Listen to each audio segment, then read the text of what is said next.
आंखें दिखाता है मदरबोर्ड।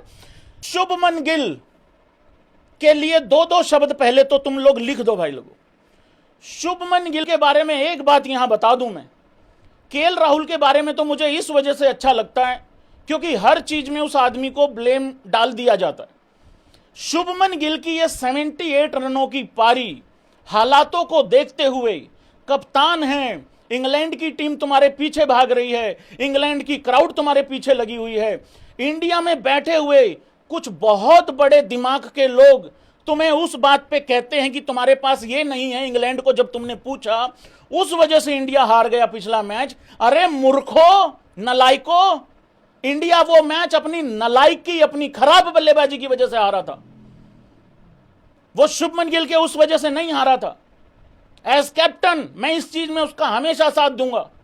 अगर सामने वाले कोई चिरोटी हरकतें करते हैं तो कप्तान को वहां बोलना पड़ेगा, अपनी टीम के लिए लड़ना पड़ेगा, और इसमें शुभमन गिल को पूरी तारीफ है।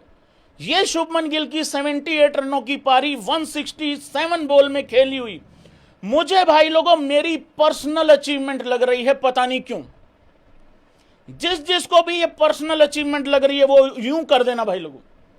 मुझे ऐसा फील हो रहा है कि लोगों ने मेरे से सवाल किए थे और 0 पे 2 विकेटें जब डाउन हो गई थी, लोग अजीब अजीब चीजें लिखते हैं और कहते हैं कि शुभमन गिल यहां से ये नहीं कर सकता, वो नहीं कर सकता। ये 70 राहुल को तो करना ही करना था जो वो कर रहा है। मतलब राहुल के बगैर तो ये मैच आज खत्म था, मैं आपको सीरियसली बता रहा हूं।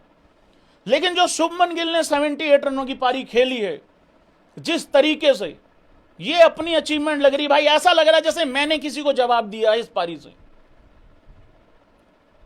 600 से ऊपर रन वो ऑलरेडी बना चुका था। 2-3 पारियां खराब आ गई बीच में, 3 पारियां खराब आ गई और ये होना ही था। और मैंने एक दिन कहा था ये बात, अगर तुम उसके 430 रन पे तालियां बजाते हो खड़े होके, तो उसकी 3 पारियां खराब होके उसको भी भाई सहन करना सीखो।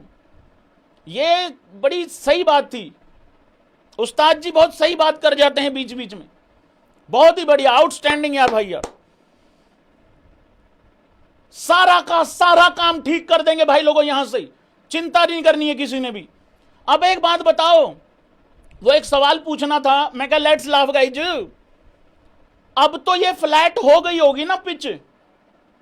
नहीं, शुभमन गिल जब रन बनाता है भाई लोगों, मैं आप लोगों को समझाता हूं, जो कर्म जले होते हैं और जो मदरनीय टाइप के लोग होते हैं और जो मदरबोर्ड टाइप के लोग होते हैं, आंखें दिखाता है मदरबोर्ड, ये जो लोग होते हैं, जब शुभमन गिल आउट हो जाता है, मतलब शुभमन गिल जिस मैच में जल्दी आउट होगा वो दुनिया की सबसे डिफिकल्ट पिच होगी, इस वजह से इसलिए आउट हो गया।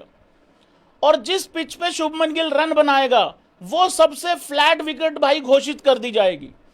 मतलब जब यशस्वी जायसवाल और साई सुदर्शन आए तो ये पिच दुनिया की सबसे डिफिकल्ट पिच थी, राइट? ओके भाई लोगों, जब शुभमन गिल आया और राहुल ने जब पारी खेली पहले आधे घंटे, ये दुनिया की सबसे डिफिकल्ट पिच थी।